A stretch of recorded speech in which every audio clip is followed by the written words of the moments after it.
Hello, my friends, and welcome back. Let's have this little scenario.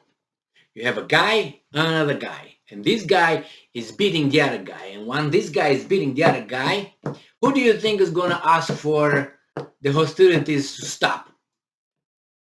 The guy who beats or the guy who gets beaten?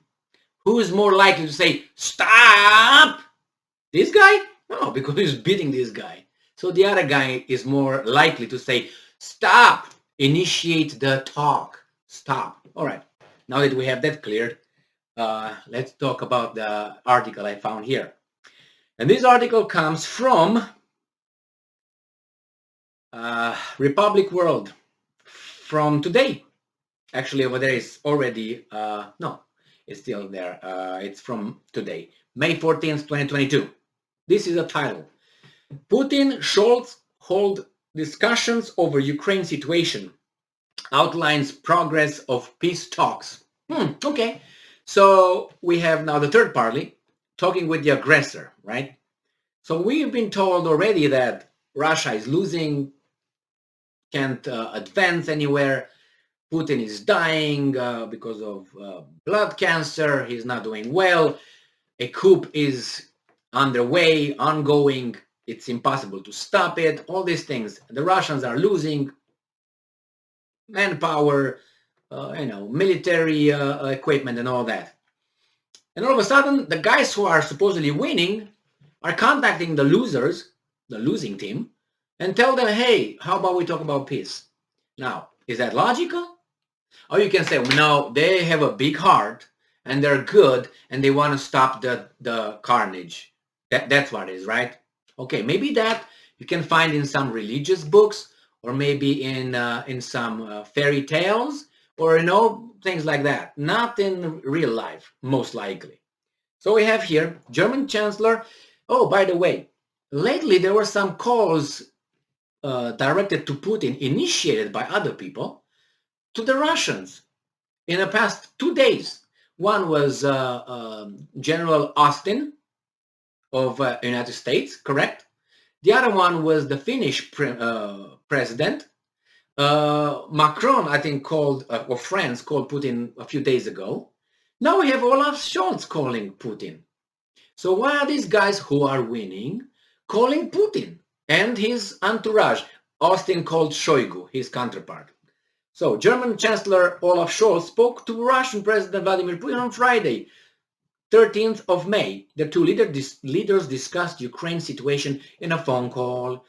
So it says here that they discussed the situation in Ukraine, laying focus on humanitarian efforts. Putin informed Scholz that the Russian special military operation, that's quote unquote, in Ukraine has been aimed at protecting the people of Donbass and the measures required to ensure the safety of peaceful citizens.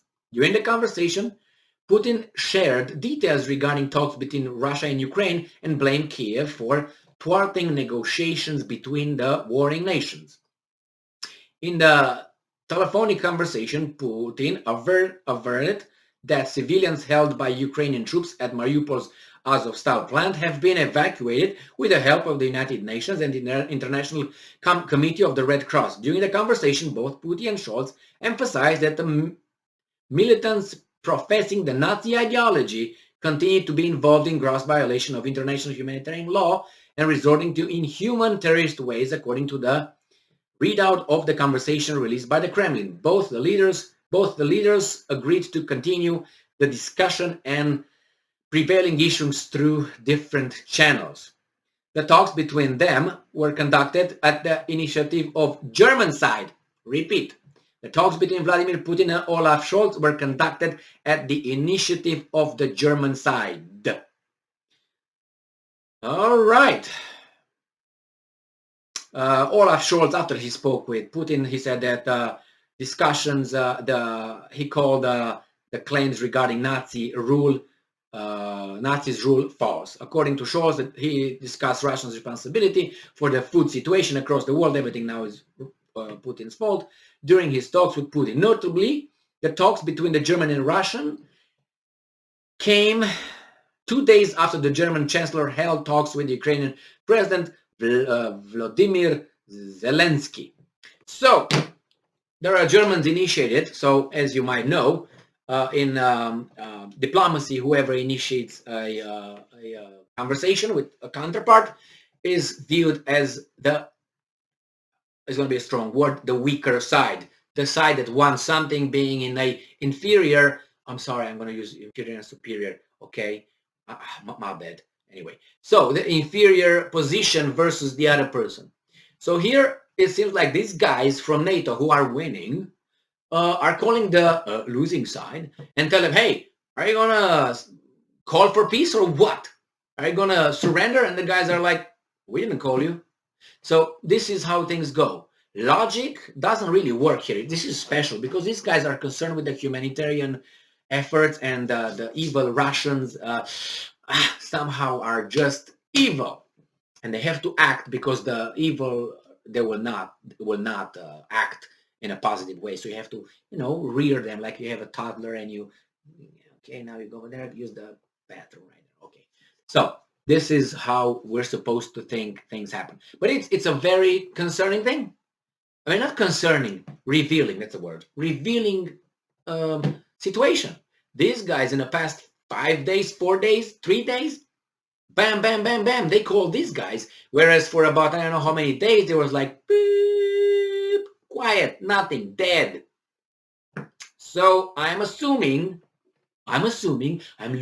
using induction, deduction, and logic, that the Russians are not really losing. And the Russians actually are at a point where they are about to break some ceilings, which means the guys are barely holding the front somewhere. And these guys are trying to convince Putin before they ask for negotiations. And asking for negotiations, again, might sound as, inferior position, or you have a big heart and you don't want this to continue. Now, we know that all these sanctions and the grains that are not reaching the Western ports create problems, the inflation, with other things, not only with Putin, with the price of fossil fuels, the big vultures over there with the investment and with banks, they're waiting and are doing like this. The armament industry is like, their machines are red from working 24/7. It's just some people are making a lot of things, and some people are not. some people are not. Just put it this way. Whenever like, our time will come in the afterlife. I won't see you there. Anyway, not that I'm going to live forever, but anyway, I'm going to go with those guys, with the interesting people who are down there, you know what I mean? Thank you very much. Who said that? I'm going to meet the interesting people who are there, not another, I can't remember, famous person. Anyway, when I remember, I'll let you know, or you can let me know.